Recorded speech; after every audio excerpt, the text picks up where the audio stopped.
it took 8 whole episodes, but we finally have seen Daredevil and She-Hulk, and let's face it, that's the only reason why a large portion of people even watched She-Hulk, because the show on its own has been absolutely dreadful. But has Daredevil saved things? Has his entry made things worth it? Up to this point, let's go ahead and dive into this video and discuss. So, the episode starts out, you see this frog man, okay? This part is super cringe. It's just super Disney Channel original, trying to make you laugh, but just completely missing the mark. He's ridiculously stupid and incompetent, of course, because almost every man on this show, he's either an absolute loser jerk or to an extreme exaggerated level, or he's a moron. That's how the show's method of operation has been when it comes to portraying their male characters. All right, so we got that. And his suit malfunctions, his, shoes explode because they're supposed to have jetpacks on them. So they explode. He gets burns on his feet.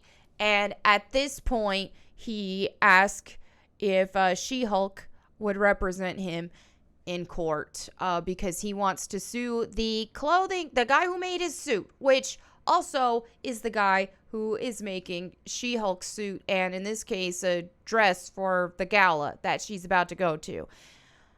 Now, there's a conflict of interest in this situation because she's using this guy and commissioning this guy to make her outfits, and now she's got to take him, try to sue him, with her client. So they have this guy who is the stylist, who we've already seen him before, but he is just such an extreme caricature of a gay guy. They make him extremely catty. They make him extremely, it's just, it almost looks like a cartoon version. It's like, I don't know. I question a lot of their decisions with this stuff. So, okay, we're going to continue forward and see that the client has Matthew Murdock. He's finally entered the picture. People have been waiting for this for such a long time, and he's here. And so he does represent the stylist in this scenario. He does an amazing job. He outperforms She-Hulk / Jennifer Walters in this setting. He wins the case because he gets this stupid frog guy to admit that he put jet fuel in his jetpack boots instead of the right type of fuel. So it's his fault. So they lose the case. And I feel like that's the only way they could get away with letting him actually win this case, because when it comes to everything MCU has been doing, they can't have a guy be better than a girl. They always have to have the female Marvel characters. The female characters have to be better than the male characters every time. And so in this kind of situation, I think the only reason why they let Matt Murdock win is because the guy goofed it up. It was his fault. So, okay, in that kind of situation, they're able to get away with it. So that's what happens there. And then finally, later on, we see her client here calling her saying, hey, I'm being pursued by somebody. I need your help. So she goes to help him. And in this case, it's actually Daredevil. And I will say, Daredevil was, they did a good job with him. So here you see She-Hulk and Daredevil are going to be fighting because she's trying to protect her client and he is the one pursuing him. So again, too, we're also seeing She-Hulk in her suit for the first time. It only took 8 episodes, but she's finally in a suit that fits her and is fitted and actually looks flattering on her. So they go ahead and do their big fight here, right? And I will say, Daredevil is really cool in this. I will say that. But, of course, she beats him because, you know, that's just how it goes. You can't have him win in this scenario. So she beats him, and after she beats him, she finds out, wait a minute, Frog Guy is actually bad guy, not Daredevil. She unmasks him, sees his identity, all that kind of stuff. So he tells her, okay, I have a plan. We got to stop this Frog Guy. I can tell there's X amount of goons in the building. So let's go stealthy on this. And she wants to just barrel in and fight. And he's like, no, we can go stealthy in this situation. So he goes in. Here's the goons. He starts fighting the goons and, you know, kicks some butt. This was actually, again, a cool scene. Because they actually did a good job with Daredevil in his scenes. This just, the whole time I kept seeing stuff like this, it made me think, it's just a shame I have to see this on a She-Hulk show. Because I just want to watch him. That's it. I just want to, because the She-Hulk stuff has been so insufferable up to this point. And it's like, why can't we just see him do his thing? So anyway, more goons come out, and She-Hulk just busts through the ceiling and takes him out, fights him. She has to save him because his plan didn't work, and she knew better. She knew what to do. So anyway, then, after that, they are kind of reflecting on things, talking to one another. They're trying their best to just make it seem like there's just oozing chemistry here between the two, which I don't know. So this happens. They're talking. She's like, "Hey, when are you leaving for New York?" Because, you know, she's feeling, the whole time you see her having feelings for this guy, and not even like emotional romantic feelings, but more like lustful feelings. And so he's like, "Hey, you know, maybe next time I'm back in the area, I can take you out to dinner or buy you a drink." I can't remember exactly what it was he said. And she's like, "Nah, or we could just skip all of that and do this," because that has been how she operates this entire show. And it's very jarring because it's like, girl, just last week you had to go to therapy. We had to endure an entire episode of just therapy just last week because you dated a guy and went on 3 dates with a guy and he ghosted you after you hooked up. So it's a bit jarring going from that to this. Oh, okay, now she's just going to hook up from this guy, or with this guy, hit it and quit it because she knows he's going to New York the next day. So that happens, and then and I know if you guys are on Twitter and on social media, you'll see this being spammed around everywhere. This was the, quote, walk of shame that he made after. And that was just supposed to be, haha, funny. So she goes to this thing to accept her, she was nominated for Best Female Lawyer along with these other women. And they get up on stage, you know, their families are there. Jennifer Walters' parents are there, and while they're on stage and saying their little things, their little speeches, of course they had to throw in we're one of the lawyer girls goes, "Yeah, we got to work twice as hard as the men for half the recognition." And it's like, oh my gosh, you can't go 5 minutes without some sort of victim complex that they want to force and push on women. So then you have that intelligentsia, that website that are the bad guys in this show, because there really has been no clear-cut bad guys. And they basically say, okay, you know, they want to expose She-Hulk / Jennifer Walters, and she's like, dude, my identity isn't even secret or whatever. But then they're like, okay, they pull up all of her dating profiles thing, because they get all this information from presumably Josh after he hooked up with her and he synced his phone with hers and got all her data on it. So then on the camera, they're showing all of this. This was the, quote, slut shaming segment. And yeah, there's video of her and this dude. And then she's like, oh, heck. Which, by the way, that dude, is that Josh? Okay, that's Josh. It's hard to keep up because in the span of like what? How much time in this show has taken place? A couple weeks? And in that couple weeks, she's hooked up with 3 guys? 3?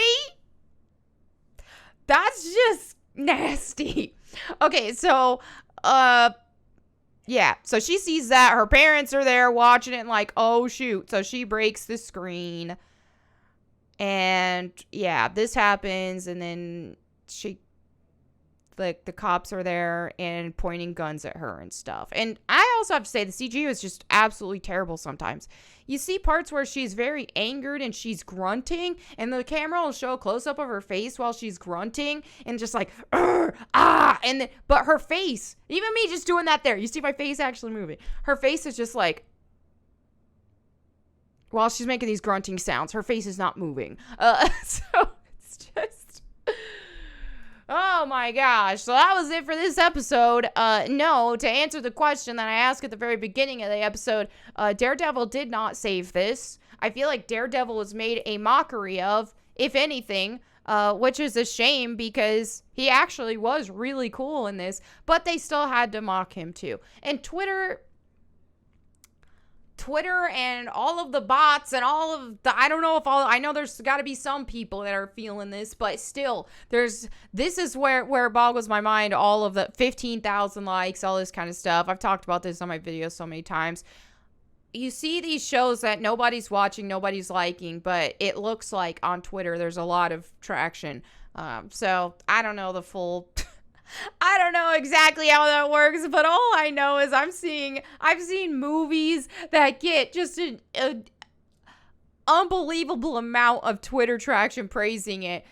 But then when the movie actually, when you actually see the box office numbers, they're absolutely terrible. So I don't know but regardless, whether or not it's inflated, these are the people who this show is pandering to. She-Hulk and Daredevil actually... this is the greatest episode of television ever. Okay, so I just don't understand. I don't understand why you want to watch a superhero or a hero movie or a Marvel movie just to watch people hook up. It's like that. A lot of people with their ships and things like that, they care more about characters hooking up than they do the actual superhero element of it. It's just so weird to me, and it's gross. It's just weird and gross. And here's another tweet that says, a woman-hating website tries to ruin the life of a famous woman by leaking intimate videos of her in public. Then when the woman tries to defend herself, the cops arrest her instead of the attackers. Why is this so realistic? It's just like, the delusion here is unreal. Like, what world are you living in where this is normal? Especially, like, if you're talking America, this is taking place in the U.S., in what? Do people just make up these things? Like, that's what I feel like is they're gaslighting people with this show and stuff, with all of these ridiculous scenarios that they're putting in the show that people want to act like it's realistic. How is this realistic? They just, but of course this happens. When? Where? When? Give me one example. And then they're trying to pass it off as this is just some normal things. Dude, have you ever watched Cops? Have you ever seen any of that? They usually side with the woman more. They lean more towards siding with the woman than they do with the man in any type of these situations. Almost always. And I think part of the reason of that is, okay, well, women are physically weaker, all this kind of stuff. And so it's just easier for them, I think, to feel more sorry for the woman in this kind of situation. And yeah, this isn't reality. I don't know. And to look at that 7,000 likes, all those people, it breaks my heart. She deserves, like, this is just some normal thing. This is just a day in the life as a woman. It's just like a make-believe. This is a giant make-believe where people just want to make victims out of women, and they expect women to just want to eat that up. Like, yes, someone finally gets me, even though this doesn't happen to any of us. And all the double standards, which I keep pointing out every episode, it's just all these double standards that are going on. Because I'm telling you, if Matt Murdock acted the way that Jennifer Walters did on this episode, I'm pretty sure people would see that completely different and not act like it's such an empowering thing. And here's the thing about this whole She-Hulk being the way she is, and honestly being a hoe, and all of that stuff is, yeah, okay, you know, she was supposedly like that in the comics or whatever to some degree. Minus the absolute insufferable personality and victim mentality, minus that. But apparently she was a hoe in the comics as well. But I can't really speak on the comics that much, but I can just speak as someone who's watching this kind of stuff, and when you're trying to paint this character out as some feminist icon and some, champion of women, and this,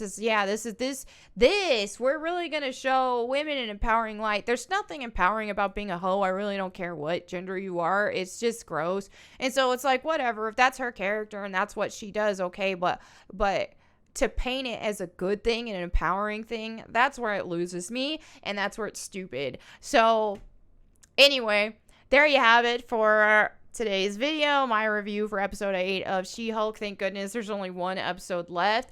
And as great as it was to see Daredevil, and as cool as he was, like I said, it was more disrespectful to him than it was actually. That outweighs the actual cool parts. So they should have put all of their budget and time and efforts into making a good Daredevil, another good Daredevil show instead, or movie or something. I don't know. But anyway, that's where we're at.